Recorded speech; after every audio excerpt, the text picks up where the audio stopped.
Hey, Phantomaniacs, welcome to the newest unboxing here on the Needless Things YouTube channel. I have mostly stopped making you guys watch me open up shipping cartons, but this one is so exciting, and I don't know what the packaging is going to look like, so I thought it would be fun to get that sort of reveal here. What we are looking at is the Mondo. Everything is Mondo tees, but they do so much more than tees now. But from Mondo, the Creature from the Black Lagoon 1/6 scale action figure.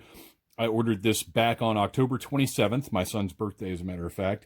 But it's definitely not for him, and have been waiting, and it is now here. At one point, it was delayed a little bit, and I don't care in the least, because like with Super 7, with something like this, I'm willing to wait for the product to be right. So anyway, shipping carton, but just exciting that right here we've got Creature from the Black Lagoon on the side of something that was just delivered an hour ago, maybe, not even that long, to my house. Very exciting. So let's get our trusty 1964 box cutter and slice this thing open.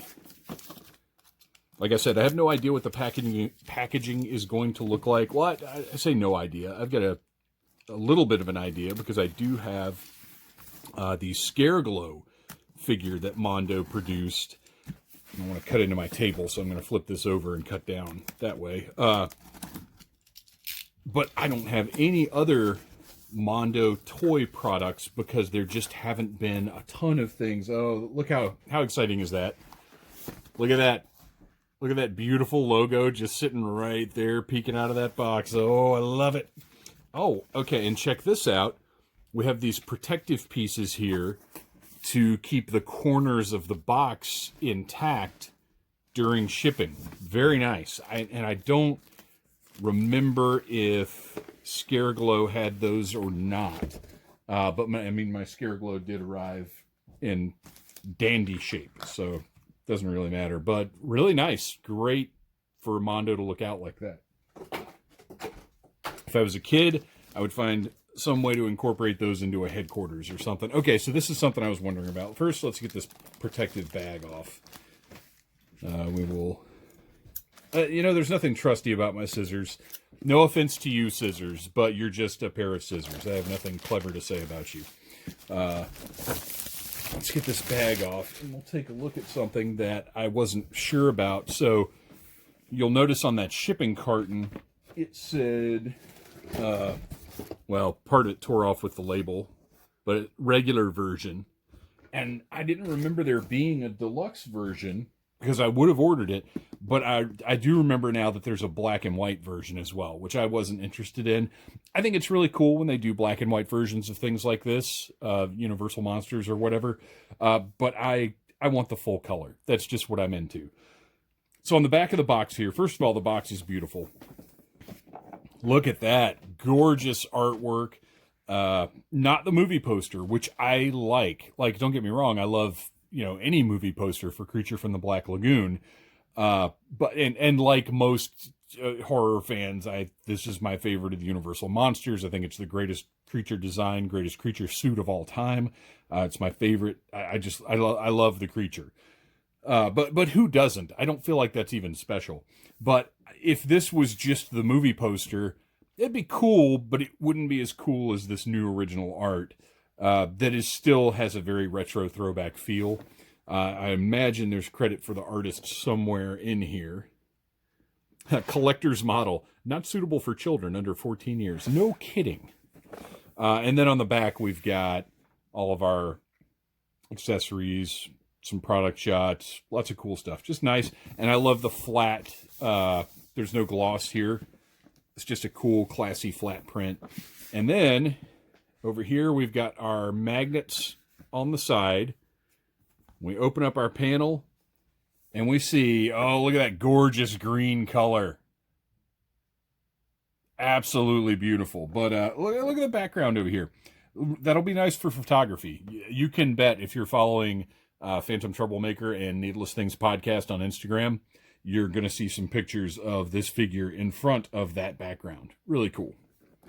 But let's go ahead and look at it. I love the sort of pen striping here. Art you know, I want to say Art Deco. I don't know what I'm talking about. I have no idea what this is, but it just looks cool. Classy retro style stuff. Really thick, nice cardboard. Good quality box. I'll be putting this on the shelf to save. And you can see at the bottom, normally I open things from the bottom, but you can see the way that this box is made. That's not going to happen. So it is a top-loading box, so to speak. So what we're going to do is slide that in there so my giant fat fingers don't mess up anything.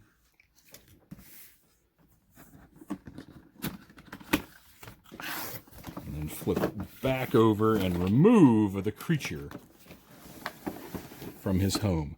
Okay, so we've got, that was what was flopping around. I noticed as I was moving the box around that there was a little bit of noise. Something was flopping around in there, but that's okay. Because all it is dude's foot. I don't know why I'm putting it back in, because we're getting ready to remove all of this, but I want to get a nice shot of how everything sits in the plastic tray. And you'll notice all of our, gosh, look at those heads. They look so good. We've got the clear pieces right here holding them in place. Everything is, you know, has its spot and is well protected. So let's take the extra feet out. I believe those are going to be swimming feet. And we've got some extra hands here. Maybe grabbing hands or swimming hands. I'm not sure. I'm not sure what the difference would even be visually for that. Ooh, that one. There we go. And then we've got, of course, the fossilized hand of the species. We'll take a closer look at that in a minute. And 2 extra portraits, which is, I believe, a first for Creature from the Black Lagoon toys. Very cool. I don't want to mess around with these too much, so we're just going to do a little snip with our trusty Dollar Tree fingernail clippers. If you do not have a set, one, whatever, if you don't have fingernail clippers at your toy opening station, it's going to be a lot easier to do from the back. So let's just pull that tray. Uh-oh. I said let's just, oh, I bet it's got a, there we go. So he's actually in there. We've got the ties running all the way through the back of the box, which is fine. He's a big, heavy guy, so I want him secure. And we've got these new fangled clear plastic twist ties that I just am not a fan of. They don't untie very easily.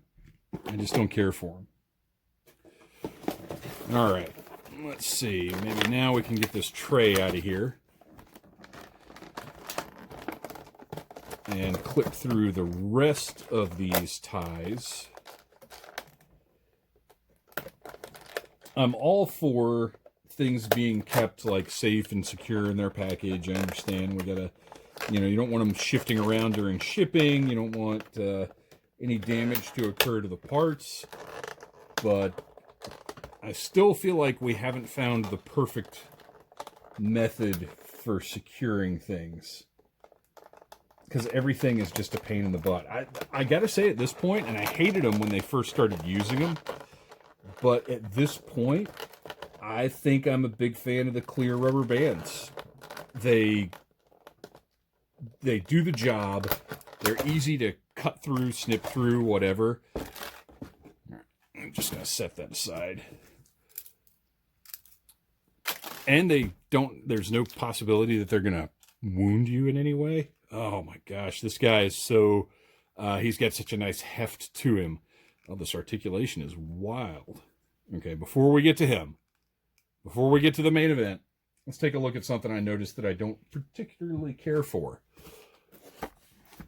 So the stand, which I'm pretty sure you're going to have to use, is mounted on a blister.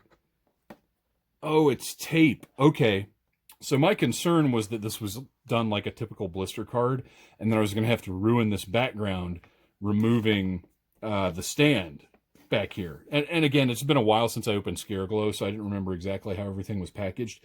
But this is taped in, so I can actually very lightly take my trusty box cutter, and while I'm, hopefully, as I'm lifting this plastic, can just kind of, there we go, get a little, oh, look at that. Didn't even have to cut both sides. So, you know, I'm not I save the packaging guy, but this packaging is beautiful, and I will be saving it, and I do want it to look, you know, I do want to be able to preserve it. So that's cool. I'm glad that snipped right out of there. And then we've got our stand, which has the elaborate Mondo insignia sort of thing going on there. And how these stands work, if that will slot into place. This is a fancy stand where this sits on the figure's, or under the figure's crotch, rather than having your normal C grip that goes around the waist. And I actually prefer this. I was concerned about it at first, but Scareglow has been standing up there behind me right now for a couple of years and hasn't moved an inch. So that stand is all good. I will say this guy's got pointy parts, so don't go just grabbing him and thinking you're going to have your way with this figure. There are, gosh, this is wild. So, okay, if you can see right here in his torso, those are each points of articulation here, here, and here. There's a little bit of rotation. So between 1, 2, 3, 4, between these 4 sections, you get a decent amount of rotation. Because he doesn't need to rotate all the way around. He's not an owl. And then you've got a little bit of back and forth. But what we have to remember here is how much mobility did this suit actually have? How much do we need to portray in this figure? And the answer is probably not even as much as this figure has. Oh, I love this. So the design of the double jointed elbow here, we have a little, you can see this piece is separate. So it's like a little sleeve that covers up the double joint. So it looks like, oh, that's all the bend you're going to get. But then you've actually got that sleeve that allows for a little bit more of a bend. But you can see in the back here, it will pop out some. So I would be very, very careful when you're putting the arm back into the straight position to make sure everything is lined up and where it's supposed to be. And you get the same thing, obviously, on both arms.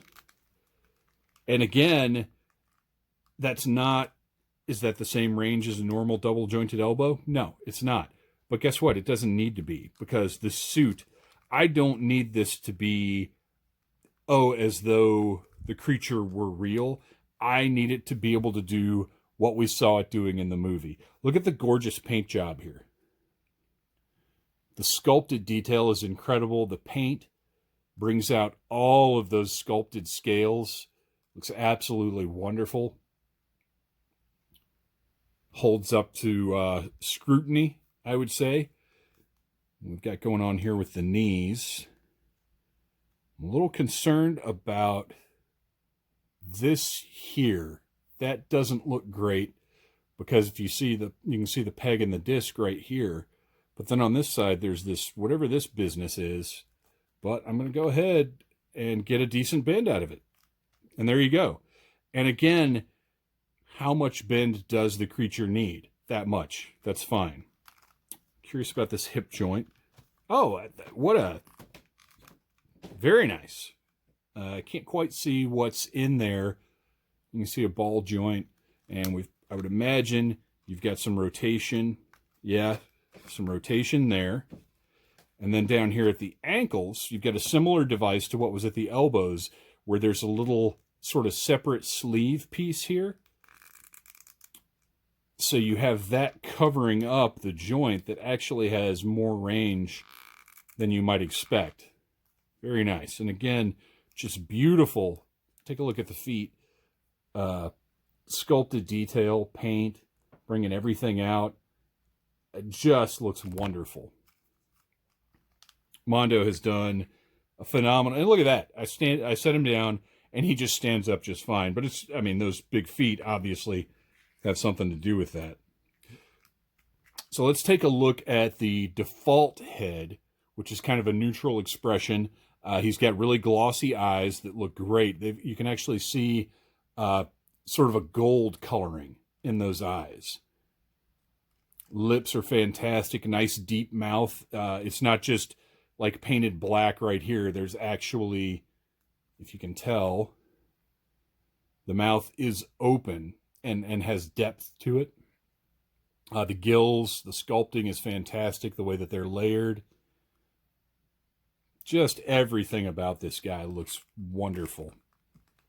So I'm curious what kind of range we have. I'm going to take a look. So we've got this head is situated here. We've got this piece on top of the neck. He's basically got rotation, not much in the way of looking up and down. So let's take a look at the other head and see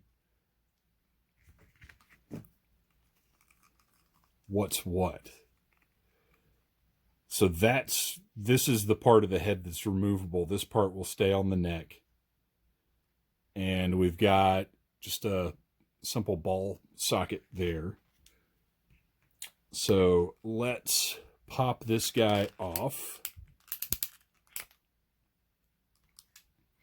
Oh, and you can see this whole neck piece here is situated on top of the plastic neck. I was kind of curious to see if maybe this came off and you could get a little more upward angle, but I don't think, well, look, that has more mobility than what I thought at first, because it's a barbell. I might have to warm that up before I play around with it anymore, because it's really snug in there. But you can see this barbell piece should rotate and move all around really well. It just happens to be really snug in there right now. So I'm going to heat that up later. I'm not going to bother doing that on video right now. But we're going to take the open mouth head and slot it in there. This is one of the ones where he's got a lot of pointy pieces, so it's going to be a little bit of a challenge to get that head. But at least he doesn't have like, oh, that popped right on. Very nice. Very nice. So we've got the open mouth, which looks great. You can see his tongue in there. The glossy interior of his mouth. I wonder if his eyes are even a little bit. It's about the same. Looks great. Very easy to switch those parts out. And then we've got sort of a, oh, that's interesting. So here, his eyes are not visible. Huh. So is this when he's like angry or something? Or when he's underwater, do those close over his eyes somehow? That's interesting. That's something I can't say I've ever really even noticed in the movie. I'm going to have to check that out and see what the deal is with that. And if you guys want to leave a comment letting me know what's the deal with his eyes on this head, please leave it down below. I love seeing comments from you guys, and I'll interact with all of them. Love the differences in these heads, though. So let's take this creepy eyeless head off until we maybe later on figure out what exactly that's for. And we're going to put the default head back on. I think that's probably my favorite. And these pop on, once you get them on, they pop on and off pretty nicely. No big deal. Let's get those out of our shot. We're going to sit him right here. Oh, I'm going to take a closer look at the fossil while I'm thinking about it. So here's the fossilized hand. Beautiful sculpt, beautiful paint. It's a more flexible plastic than I would have expected, but I kind of like that, because something like this, that if it's brittle, I do have a concern that in storage it might break or something. So I'm okay with this being a more flexible plastic like this. That's fine with me, and it looks fantastic. Great painted detail. Everything looks good. All right, so let's see how easy it is to switch these hands out. We haven't really taken a look at the hands, I realize. So this is kind of your default hand, just at his sides, but, you know, good enough for basically any pose you want the creature to be doing. But let's pull that out. Comes out easy enough. And pop the other hand in. And yeah, this is kind of a grasping, clawing hand. And again, something that most creature figures I've got just have one set of hands. And I think they're more often like this. I believe the relaxed hand is actually the one that's kind of a bonus thing in this figure. And you can see, again, this hand is just kind of hanging there, regular, hanging out creature hand. And this hand is much more menacing and threatening. The fingers are spread out a little bit more. Very cool. And then our swimming feet. I'm going to try and keep that little piece on there. That foot doesn't seem to want to come off, so here's what we're going to do with that. Is we're just going to take a closer look at the swimming feet as a separate piece. You can see that they're curved here. I don't love this cutout that you can see, but at the same time, whatever. But these are great and an excellent addition, an excellent extra accessory to have with the figure.